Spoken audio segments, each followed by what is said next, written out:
So in college, I meet a guy at a party named Troy.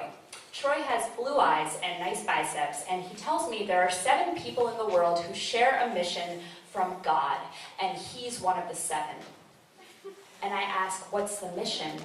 And he says, to love. So I start dating him. And then I find myself with my own mission, to make this weirdo love me. Because I'm 20, and that's how I roll. We've been dating about a month when he hands me a stack of printer paper folded and stapled up the middle, and he tells me it's a self-help book he's written called How to Love. And he says, you probably won't get it. It's esoteric.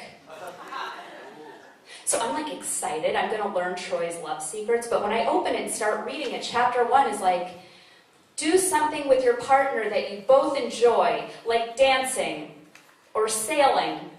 And chapter 2 is like, keep romance alive with soft candlelight and jazz music.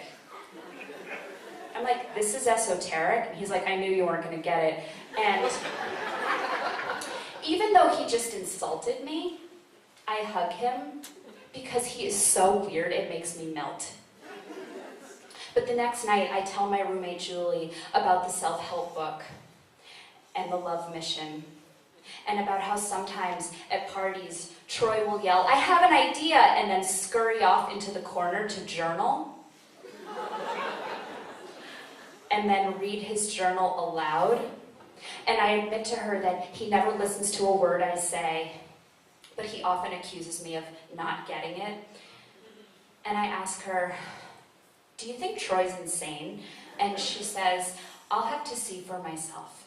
So a few weeks later, he comes over, and 3 of us are hanging out in the living room, and we're having a somewhat normal conversation until we're not. Because he says to us, you know, when my mother was pregnant with me, she prayed for a Christ child. And Julie's like, what? And Troy says, I'm Jesus. Well, chapter 3 of Troy's self-help book says that you're supposed to be supportive of your partner. So I say, that's great. How are you Jesus? And he says, well, for one thing, I was put on this earth to love. At which point Julie gets up and walks out of the room because the question of Troy's sanity has been answered. But all I can think is, when will I get to see some of this love you always talk about? Well, now it's just Troy and me, and we're sitting side by side, and he says, you know, Julie's one of the 7. And I'm like, with the love mission? And he's like, yeah, but she might not know it. And I'm like, am I one of the 7? And he's like, no. And then he farts. Loud, like right on the side of my leg. And I think, you know what? Maybe this is a good thing. Because this is the first time I've seen any sign that Troy is human. Maybe we can laugh about this, because chapter 4 of Troy's self-help book says that it's healthy for couples to laugh together.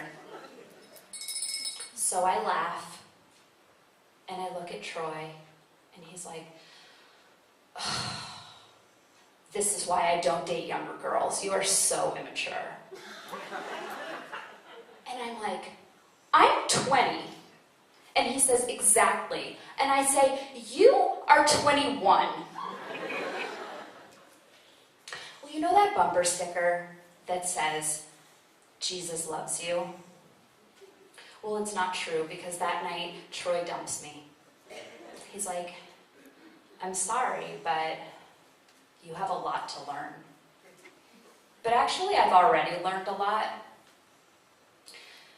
I know that from now on, I'll never date a weirdo who doesn't love me back. And never again will I date a man who thinks he's the son of God.